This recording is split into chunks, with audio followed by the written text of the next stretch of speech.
NDA, you're signing NDAs across the board. It is a very confidential position. They're letting you into their life. You're going to see them at their worst and at their best. Hi, I'm Rav Zeri, and welcome to How Much Can I Make? I am a curious journalist, fascinated by what people do for a living, what their jobs are really like, and how much they can earn. Join me as we dive into stories behind careers, uncovering insights and details, which I hope you'll find as intriguing as I do. So let's get started. Today, we are going to talk about a job that is very desirable, at least by some of my friends, which is the personal assistant. Today's guest is Bob, who's been doing it for many years. So we're going to find out from him what it takes and how much can you make. Bob, hi. Hey. First of all, thanks for doing it. Absolutely. I want to start by learning what is the difference between a personal assistant and executive assistant. There are essential differences. I will say that I got into personal assistance by starting as an executive assistant. And the reason is because I will say 75%, 80% of any executive assistant position always incorporates some personal assistance because you're dealing with someone at work and heavily scheduled, traveling a lot. You need to know what their personal life is to some degree in order to schedule them appropriately for their professional life. So personal assistant is a higher level? I think the funny thing is that as an executive assistant, the personal assistance is implied. It's never really discussed, but what happens is that you end up doing personal things for the executive. And this is often problematic within human resources if you're working with a corporation, say for a lawyer. That would be my case. I worked for a lawyer at one point and did a lot of personal assistant work as the executive assistant. And that ended up turning around and kind of biting me in the butt later because human resources didn't see that as my role. Right. In spite of the fact that that's what I was tasked to do. They didn't refuse to pay you though, right? Oh, no. They didn't refuse to pay me. But when I left, it was a matter of discussing that part of the job. It was a contentious departure simply because of that. So I fought my way out of it. And I ended up with a full year severance, and they covered my costs for the full year because they knew essentially that what I was doing was what I was being asked to do. Right. So, okay, let's back up for a second. What does a personal assistant do? They do anything that is asked of them. Personal assistance can mean filing an insurance claim. Personal assistance can mean, on the lower end, it can mean walking a dog. As a personal assistant. For me, my personal assistant's jobs started as a result of the executive assistants. But then as a personal assistant solely, with no executive responsibilities, meaning you're not dealing with them at work, you become oftentimes more of a manager. And that may be a manager of properties or a manager of a single household. But it is more than, say, personal assistance. You're a house manager at this point. Oftentimes people call it an estate manager, but estate managers are often managers who cover multiple properties, and within those multiple properties, each property has a house manager. So you're overseeing all the managers? As an estate manager. As an estate manager. If it's a multi-property individual. Right. How did you get into this business to begin with? Well, I started as an office manager 20 some odd years ago. At some corporation or something? At a small marketing firm here in New York, a theatrical marketing firm. A friend needed an office manager, went in and was with her for 5 years and took her from 4 seats in a sublet space to her own office over the 5 years. And her own office and 2 others across the country and probably 30 employees. So I was with her while she grew. And during that time, I learned so much about everything, really. I learned more about tech, learned more about scheduling, which is the key, which is the hardest thing, is the scheduling, watching someone's calendar. At that point, as an office manager, I was still doing personal things for the owner. There's always a personal assistant component to the job. Are there any kind of agencies or? Yes. One's called British Staffing. There's the Calendar Group is one. I have worked with a few staffing companies. My most recent position, or the position I'm in now, was with a recruiter. There are recruiting, most any recruiter recruits for these positions as well. And what kind of requirements they'll have? It depends. Most of them are more concerned about your experience than, say, your education. It's not as something that you learn in school. It's something you learn on the job over the course of time. It's funny, a friend of mine, actually my personal trainer, his father was retiring and he wanted to start doing something different. And so he was talking to his father about me, and I talked to his father. His father just wanted to have a conversation. We had a conversation, and the poor guy he thought he could just walk in and do what I do. I mean, granted, he's Right. my age, so I mean, he's older, but he had no experience. And I was trying to tell him, it's like, you're not going to get a job. I'm sorry, but you're not going to get the job that I have, at least. But let me ask you, because most of it is common sense, right? You have to run somebody's life and business. Most of it is common sense. You also have to know how to read your employer. Oh. And most of these people are high net worth individuals. And with a high net worth individual, you're going to come across a personality. Right. And you've got to be able to adapt to that personality. See, I've worked for people who like a lot of detail. They want lots of detail in their emails, etc. And the guy I work for now wants brevity. He does not want any unnecessary verbiage or etc. So you have to adapt. You have to, because you are working for that one person. That's what I want to ask you. Is it possible to work for two different people at the same time? Oh yeah, I think so. It is. If you are not on site, house managers, most of the time you're on site. Right.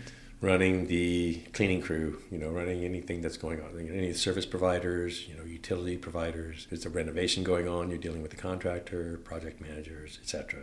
So you're on site most of the time. Many times in this position, it's a remote position with some travel to the home or homes over the course of the week or the month. But most of these operations can be done from home, from a computer, with a phone.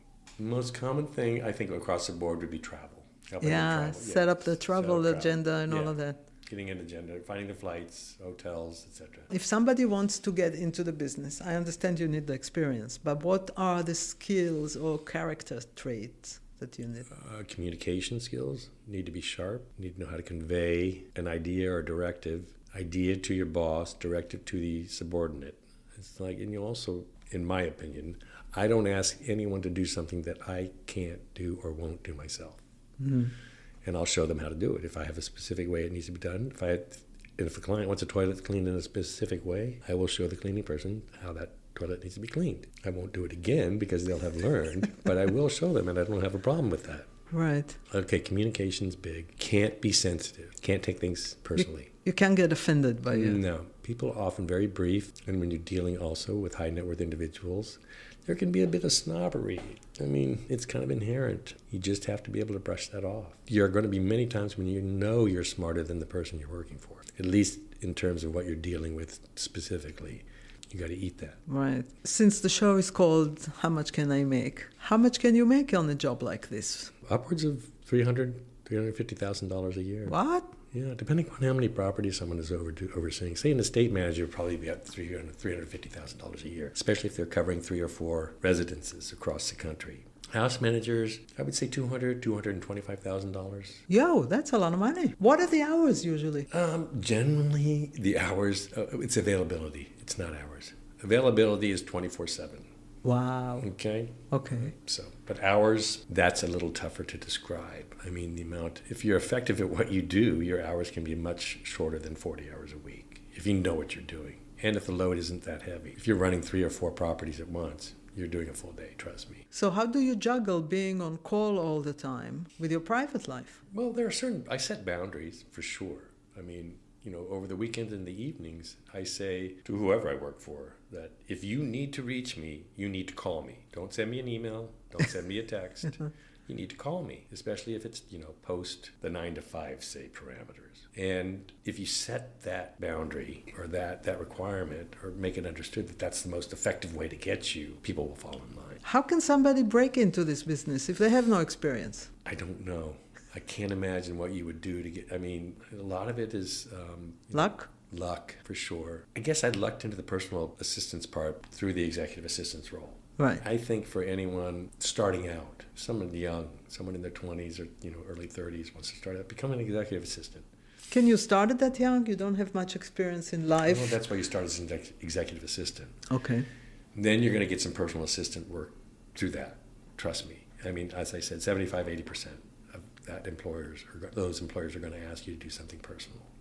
And if they ask you to do something personal, if you like it, I mean, for me, it was a matter of I found more reward as a personal assistant or accomplishing those tasks than I did, say, writing up a contract off of a boilerplate. I mean, that's just, punching. That's just pencil pushing as far as I'm concerned. There is thought, but it's not critical thinking. It's just sort of, filling in the blanks. As a personal assistant, house manager, etc., you're constantly thinking, trying to avoid problems, anticipate problems, and then correct problems. And one of the biggest things you have to do is put out a fire without anyone knowing. That's the biggest thing. That's what I wanted to ask you. What was the biggest disaster that happened to you? Biggest disaster. I worked for a private family who owned a townhouse, standalone townhouse in Manhattan. They were gone. It was the 4th of July, and I got a phone call from Central Station, which is the fire department. Because, of course, they have a standalone townhouse. They have to have a fire system. Right. And it has to be hooked up to Central Station. And while they were gone, they were having work done in the apartment, in the house, or the townhouse. The contractor neglected to put over one of the CO2 detectors. And this is a very common thing with contractors. They'll just put a mask over that. So they cover it so that when their debris, dust or whatever, like drywall dust or whatever, flies up in the air, it doesn't trigger these alarms. Well, they'd forgotten to do that. And then they'd left. The alarm went off. And the fire company called me and said that they were on their way. And I'm like, don't worry, there's no fire. Trust me, I will meet you down there. 4th of July, so there wasn't much traffic. I hop into a cab, and I've got to go down to Tribeca, which was a straight shot down Broadway. But mind you, I'm sitting there the whole time just thinking, oh, Jesus, just don't break the doors down. And I got out of the car at the corner of Broadway and Warren, and I was running to the next block because they were close to the next block. And I see two fire trucks in front, and a gaggle of firemen in front of the building, and 2 with axes. And they had already gotten through the glass doors, which are the vestibule. And then the vestibule is where the front doors were, which were $45,000, 20-foot height, wooden, laminated, beautiful designer doors. Oh, and they were going to take an axe to them because, But they didn't yet. They did, because I'm running down the street going, don't do it, I'm screaming, don't do it the entire way. And I got there and I opened the code and let them in, and of course, there was no fire. But when they're there, they have to go through every floor by floor by floor. When we got down to the cellar, which is where they were cutting the drywall, etc., I could see that they had not covered a CO2. And I didn't say anything to the firemen, but we just determined there was no fire, and they went on their way. Did the owner ever know about it? Oh, yeah, of course. Oh, they do? No, I'm fully disclosed. I tell them everything. Right. Because there's cameras everywhere anyway. So, there's no point in lying. What's the craziest thing that somebody asked you to do? My boss asked me to erase her calendar because she was being sued. So she wanted me to go into her Outlook and do something fairly illegal, which I refused to do. It's illegal to clear your calendar? Well, if someone's asking for your calendar as discovery, and someone tells you to clear their calendar for the last 2 years, something fucking suspicious is going on. And I was subpoenaed after that, and I had to testify in court against this person. So I'm glad I didn't do it. If you didn't know and she asks you, she's your boss, clear my calendar, would you be liable if... I couldn't answer that question. All I know is that I knew, don't do that. Did she fire you after that? Oh, no, she got fired. So I lost my job because she got fired. That's the worst person I've ever worked for. Oh, wow. Worst person I ever worked for. And I only worked for her for 5. Oh, I thought you said the first person. No, worst. The very worst person I've ever worked for. Complete nut job. Brilliant mathematician and economist. Do you like this job, by the way? My job now? Yeah. I mean, the job position? Not just being a personal assistant. Yeah. Do you like doing it? Oh, yeah, I've been doing it for 20 years. I know. I have friends that want to get in. They don't know how. It seems like a really close-knit network. It's a niche kind of thing. It's very niche. But that's a fantastic pay. What if you just start? How much will you make if you just start? If you just start, well, I mean, you're not going to start as a house manager unless you have experience. You're going to have to start somewhere, and I'm going to tell you, executive assistant is going to be your best path. I mean, there are personal assistant jobs out there, but somebody's going to ask to pay you $50 an hour and not give you any benefits. Right. And I say, if you want to learn this, you may as well be making good money and getting benefits while you're doing it, because you're not necessarily going to get those benefits later if you're working for an individual. My current employer was very generous and created an LLC so that he could provide me with insurance. But that's not normal, right? Not at all. Not at all. Most people just will change your compensation to allow for insurance. And there's also not 401k, none of that, right? You have to put your own savings. Yes, unless you're with a corporation. Then you're going to have a 401k if you're an executive assistant. But yeah, otherwise you're on your own. What are the additional perks that you get? You work for multimillionaire and billionaires. Some of them are very, very generous, and some of them are not. It's like some of them made their money by being cheap, and some of them just have a lot of money and know how to spend it. Perk is I have gotten some great used designer furniture. I mean, when I say used, I just should say expensive. Previously owned. It's not dirty. It's not damaged. It's just they decided to redo a room. Nice. There's a lot of trust issue here, right? Absolutely. NDA, you'll sign one in the interview process, to tell you the truth. Oh. NDA, you're signing NDAs across the board. Oh. Oh, yes. It is a very confidential position. So, yeah, trust is absolutely, because also they're letting you into their life. You're going to see the kids act up. You're going to see them fight with their kids. You're going to see them fight with their spouse. You're going to see them at their worst and at their best. And you have to just zip your lip. Oh, you must have some stories. I wish. Oh, my God. I wish you could tell us. Some of the stuff that people do is ridiculous. In front of other people. Really? Yeah, it's kind of funny. Damn. Wow. Yep. But like I said, I love it. I love what I do. I think I'm good at it. And, most of my jobs have always been long-term. And I'm always interviewing. I'm always, looking at what's available. And I was recently interviewed by someone in the process with the recruiter. They said, well, this person just doesn't like to see people in their house who work for them. They want you to be invisible. Well, what do you mean? It's just that you don't. You hide in the bathroom? Well, actually, and I read some really horrifying stories about previous employers or employees who had been forced to kind of wait in their area because they were entertaining and they primary did not want to see any of the staff at all. But in order for them to leave, they had to walk past where these people were. So they had to stay where they were for hours. Whoa. And to tell you the truth, I was in the interview process, and when I read this, I called up the recruiter and I said, you can take me out of consideration for this job. I don't want to work for this man. You work with the same recruiter all the time? No, I have 2 or 3 that I work with. Once I start the process on a job with one, I'll stop with the others because I don't think that's fair. But if that doesn't pan out, then I go back into everybody's pool.